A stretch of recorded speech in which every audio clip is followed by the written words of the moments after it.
A nano SIM card is required in order to connect to the mobile network. Press and hold the sleep or wake button. Swipe the power icon from left to right.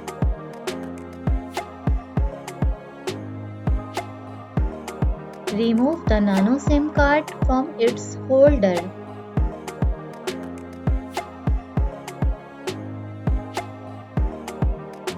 Insert the SIM ejection tool into the hole in the SIM card tray and push until the tray pops out.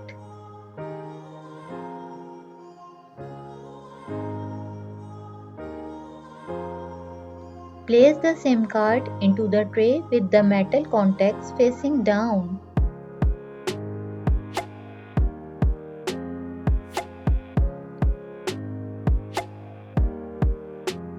Insert the SIM card tray into the phone and push until it locks into place.